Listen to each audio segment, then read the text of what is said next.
Question number 5, भूमि से 60 metre की ऊंचाई पर एक पतंग उड़ रही है। तो मान लेते ये भूमि है, यहाँ से कितने मीटर की ऊंचाई पर, 60 मीटर की ऊंचाई पर क्या है, एक पतंग उड़ रही है। ये पतंग बना दी।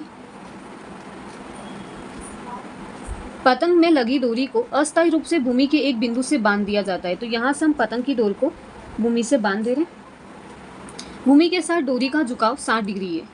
तो हमें कोण दे रखा है 60 डिग्री। तो यह मानकर कि डोरी कोई ढील नहीं है, डोरी की लंबाई ज्ञात कीजिए। मतलब यहाँ से यहाँ तक की वैल्यू हमें निकालनी है। तो इसे नाम दे देते हैं ए, बी और सी।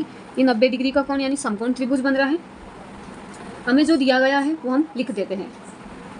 माना AC क्या है, डोरी की लंबाई है, और भूमि से पतंग की ऊंचाई हमें कितना दिया हुआ है, h 60 मीटर। तो हम समकोण त्रिभुज से जानते हैं, समकोण त्रिभुज ABC में हमें यहाँ पर कर्ण का मान निकालना है। ये हमें लंब दिया हुआ है और ये हमारे पास आधार है। तो साइन थीटा बराबर, साइन थीटा होता है लंब बटा कर्ण के बराबर।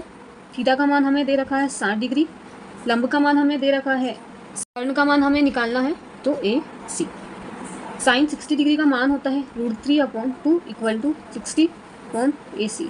तो यहाँ से सॉल्व करते हैं, AC ऊपर चला जाएगा, √3 नीचे आ जाएगा, 60 × 2/√3।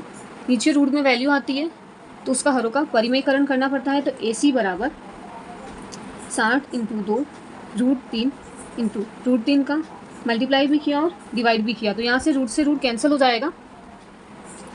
AC बराबर 120 √3/3।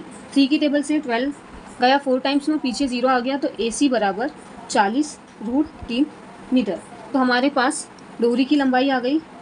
डोरी की लंबाई बराबर 40 √3 मीटर।